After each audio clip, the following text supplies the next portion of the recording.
تیسرا اور اہم اصول وہ یہ ہے کہ ہم نمازوں کی پابندی کا اہتمام کریں.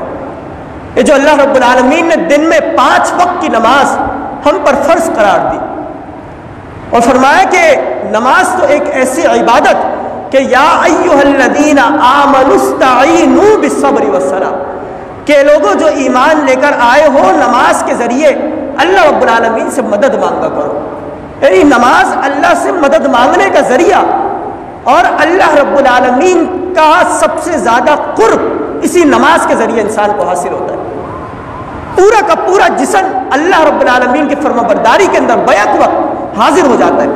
جب آپ نے اللہ اکبر کہہ دیا تو گویا کہ وہ تمام معاملات جو آپ کے لیے جائز ہیں، حلال ہیں، وہ بھی آپ کے لیے حرام ہو جاتے ہیں. صرف اور صرف نماز میں اللہ رب العالمین کی عبادت میں اور قبلہ رخ ہوتے ہوئے سب کچھ آپ اپنے جسم کو، پورے کے پورے جسم کو اس کے سامنے جھکا دیتے ہیں.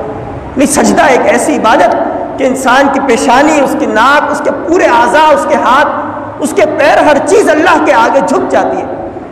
یعنی ہم اس بات کا اقرار کرتے ہیں کہ اللہ تیرے ہی بندے ہیں، تیری ہی فرما برداری کرنے والے ہیں، تیرے ہی آگے اپنے آپ کو سر بسجود کرنے والے ہیں، اور ہم اس بات کا اقرار کرتے ہیں. تو یہ نماز ایک ایسی عبادت کہ زندگی کے اندر خوشحالی اور سکون لانے والی عبادت ہے. اگر ہم اس کی پابندی کا اہتمام کرنا شروع کر دیں، وہ جو اللہ رب العالمین نے فرمایا کہ اگر کوئی شخص 2 رکعت کا بھی اہتمام کرتا ہے صدق دل سے، اور وہ رکعتیں ایسی رکعتیں کہ آنکھوں سے آنسو بھی بہہ جائیں، گریہ ازاری کرتے ہوئے، وہ جو حدیث میں نبی کریم صلی اللہ علیہ وسلم نے فرمایا کہ تم اللہ رب العالمین کی عبادت اس طرح کرو کہ تم اللہ کو دیکھ رہے ہو، ایسی تمہاری نماز ہونی چاہیے. لیکن اگر تمہارے دل کے اندر یہ کیفیت پیدا نہیں ہو پاتی کہ تم اللہ کو دیکھ رہے، تو کم از کم یہ کیفیت تو اپنے دل کے اندر پیدا کر لو کہ اللہ رب العالمین تمہیں دیکھ رہا ہے.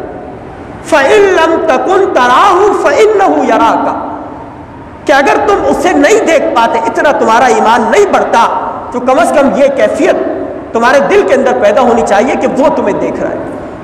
اگر وہ خشوع و خضوع ہماری نمازوں کے اندر آ جائے تو قد افلح المؤمنون الذین هم فی صلاتهم خاشعون. فرمایا کہ مومنین فلاح پا گئے، کامیاب ہو گئے، جنت ان کو مل گئی، جنت الفردوس.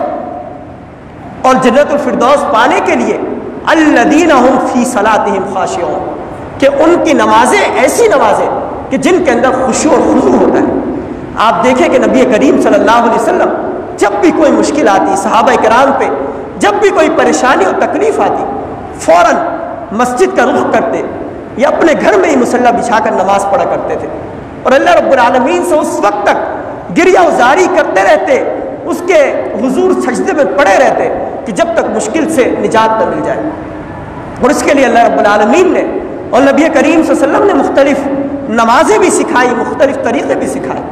یہ جو انسان استخارہ کرتا ہے کہ اللہ رب العالمین سے خیر مانگتا ہے، اس سے مشورہ طلب کرتا ہے، جب بھی کوئی کام، کسی کام میں وہ قدم رکھنا چاہتا ہے، کوئی کاروبار شروع کرنا چاہے، مکان بنانا چاہے، کوئی رشتہ کرنا چاہے، تو وہ اللہ رب العالمین سے خیر مانگنے کے لیے استخارہ کرتا ہے.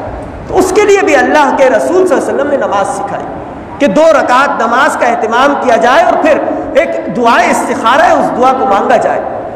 جب انسان کسی مجبوری کے اندر الجھ جاتا ہے، پریشانی میں مبتلا ہو جاتا ہے، تو اس کے لیے بھی نبی کریم صلی اللہ علیہ وسلم نے نماز سکھائی، اسے صلاۃ الحاجہ کا نام دیا کہ اگر انسان کسی حاجت کے اندر مبتلا ہے تو وہ صلاۃ الحاجہ کا اہتمام کرے، تو اس کے بعد اللہ رب العالمین اس کی اس الجھن کو دور کر دیتا ہے.